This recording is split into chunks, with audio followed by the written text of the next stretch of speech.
Hello world and welcome to CyberGate Studio. My name is Marcel and this is the review of the Surface Laptop 3. Now let's start with the TLDR version up front. This is about the best experience with a Windows laptop you can get. I mean, the Surface line is very much a beautiful, beautiful line of product devices within a certain market, right? I mean, this is not aimed to the hardcore video editors. You're not going to be making a blockbuster movie with it. But for the general user who has the money to do this, this is the device you should get. But maybe not this model. We'll cover that in a bit. So stay organized. Let's split this up into 3 parts. First, we're going to go for hardware, then performance, then my conclusion. So first, let's start hardware.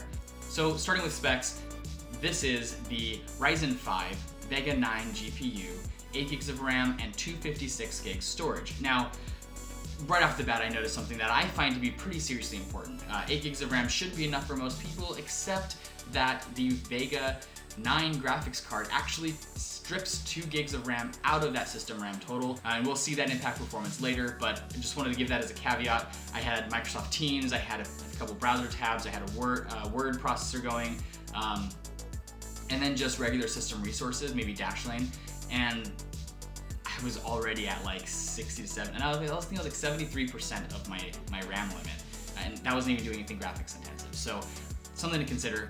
The rest of the hardware, the screen is sharp, vibrant, beautiful. The 3:2 aspect ratio is, in my opinion, the absolute best aspect ratio you could possibly go for, unless the majority of your usage is watching things like Netflix. The speakers, they're fine. They're not the best, but you know, they play just fine until you get about, you know, anything over 50%, it starts getting more and more muffled. It sounds like it's covered. That being said, the device is insanely premium. I mean, this device is so well, just the fit and finish, holding it in your hands. It's so thin, so just nice. The tolerances are so tight. So the Surface Laptop 3 is the single most premium device I have ever held on the market as far as laptops are concerned. I mean, it is, yeah, and I used a MacBook Pro for a while. I used one for work.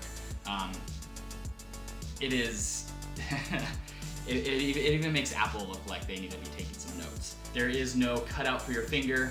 I really like that. I know I'm making a big deal about the fit and finish and tight tolerances and all that of the Surface Laptop 3, but it just, I feel like they deserve it. I feel like, you know, all the praise is always, is it as good as the MacBook, which, hey, Apple has totally deserved the fit and finish kind of king, right? The crown.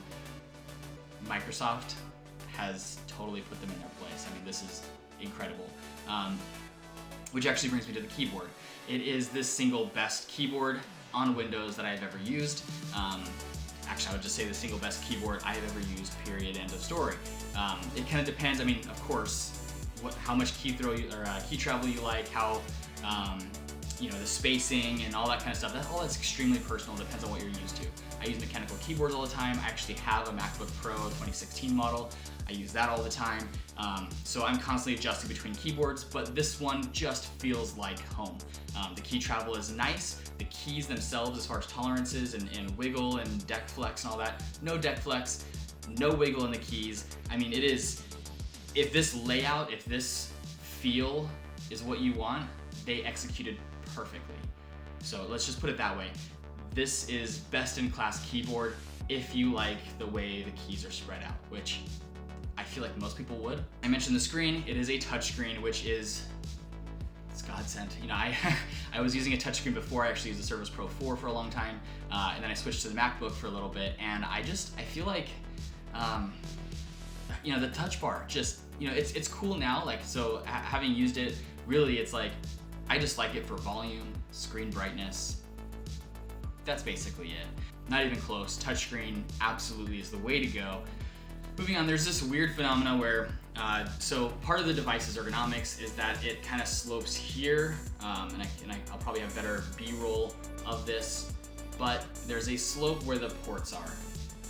And what that translates to is that when you plug in your device, if you can see here, see how low that tolerance is to the actual whatever surface it's laying on.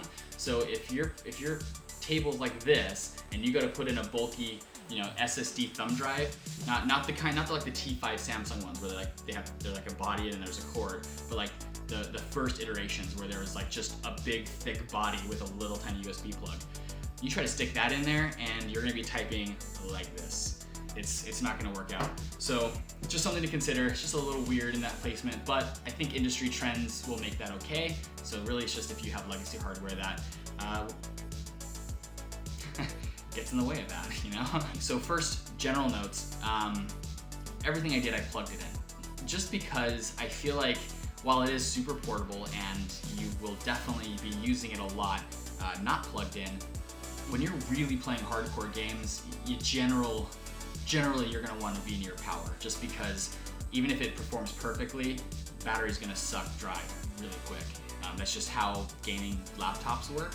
This one handles it better, but there's a cost to performance. So I wanted to give you what its kind of best scenario is, not what it is when you're, you know, in thermal limits and, you know, it's trying to hold back power and all that kind of crap.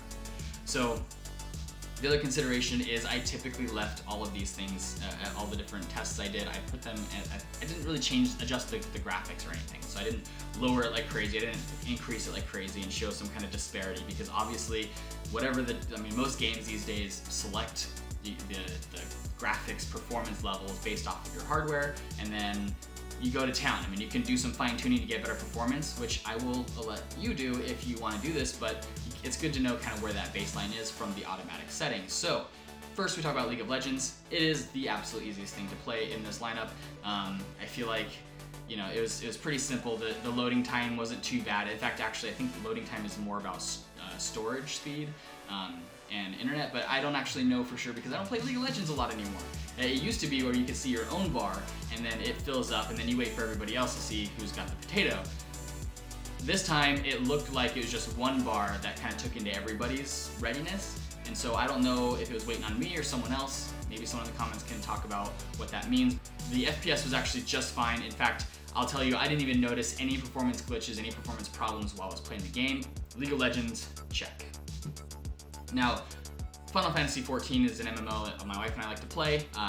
If you've never heard of it, if you don't play MMOs or whatever, it's a graphically intensive game.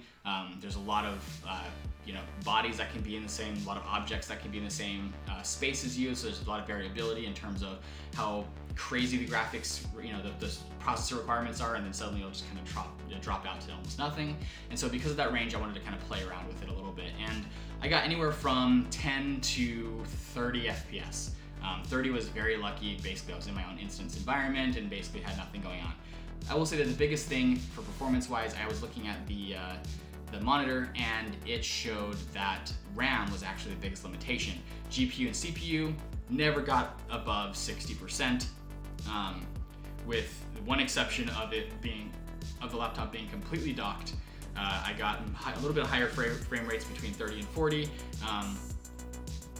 I would not say overly playable, but like in a pinch, if you need to go and check on your auctions and all that kind of stuff. I mean, sure, you can do a little bit of maintenance with it, but I definitely would not be going into raids or using this as a full-time rig. Now, the last game I played was CSGO, just because it's a competitive game. It's got oddly high resource requirements. I feel like it shouldn't, but it does.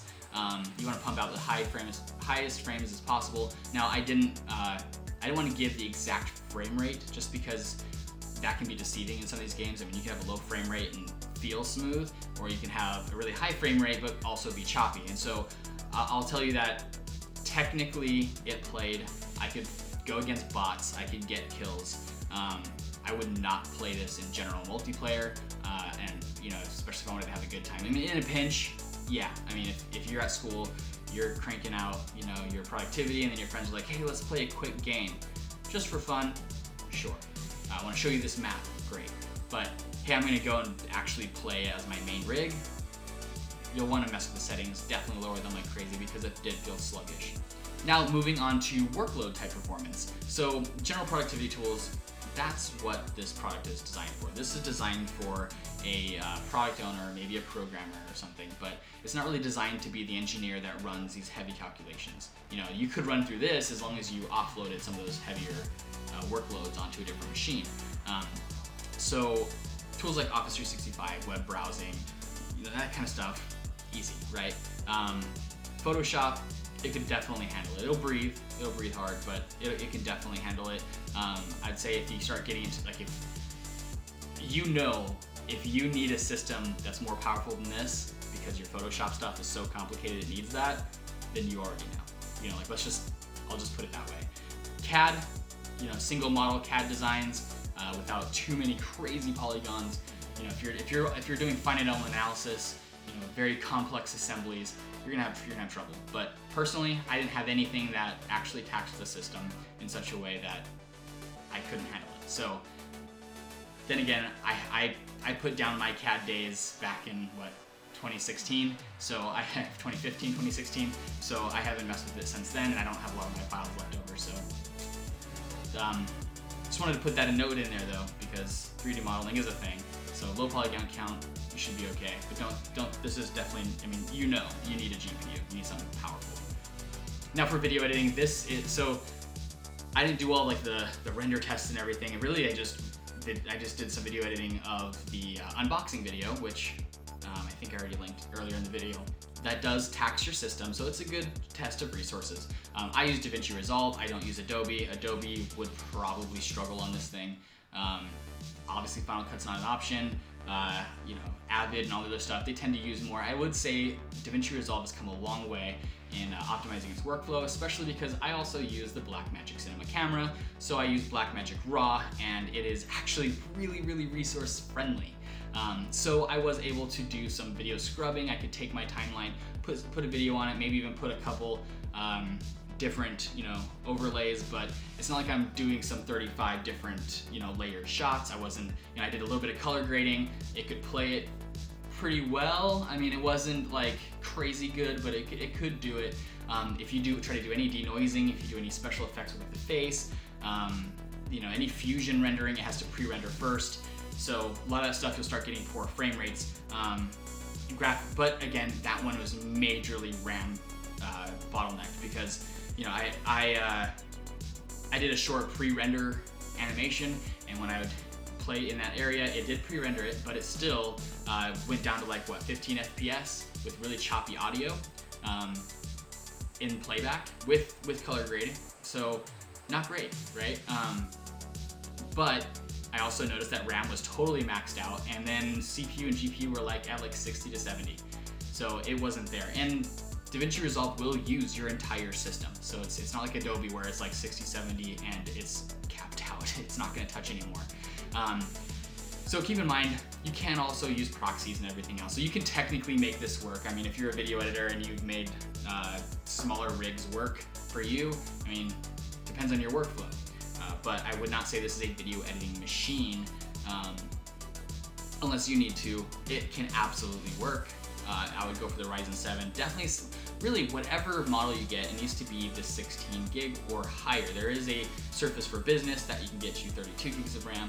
I would do that if you want to do some video editing with it.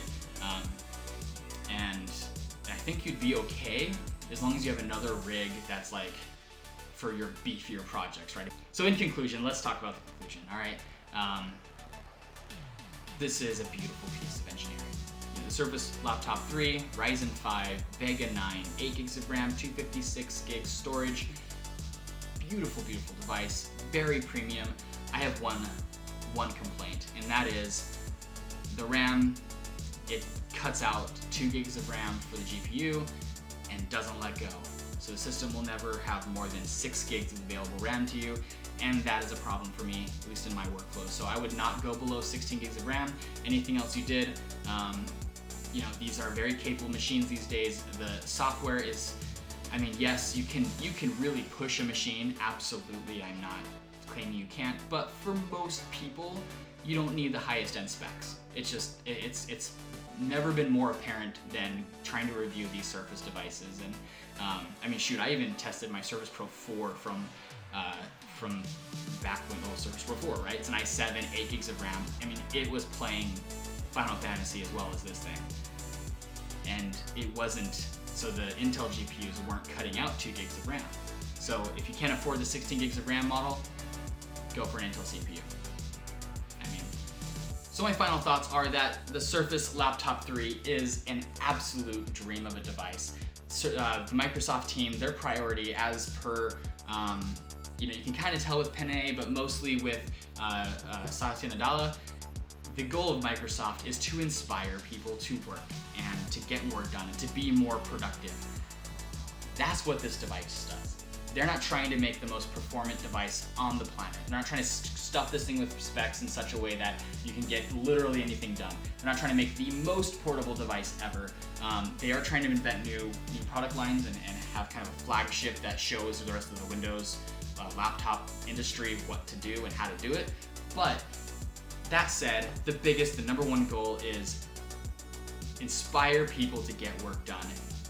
And that's what this device does. I want to use this device. Like, it makes more sense for me to use Mac OS, but for some reason, I just really want to use this form factor, this beautiful device. In fact, I'd actually go for the 13-inch with Alcantara because I like the feel of it. Maybe it's an unpopular opinion, but it is just a beautiful device that makes you want to get work done. And so, all that said, I hope this video answers some questions for you and helped you out. If not, comment down below and I'll try to answer some follow-up questions in the comment sections down below. And let me know what you think of the Surface device. Which Surface device of the Surface Pro 7, Laptop 3, the Surface Book is still out, Surface Book 2, Surface Studio 2, and what do you think of like the Duo and whatever the other one's called? I'm curious, what do you think? Comment down below, let me know what you think, and if you like this video, give it a like, please, that really helps with the YouTube algorithm stuff, and subscribe for more content coming your way.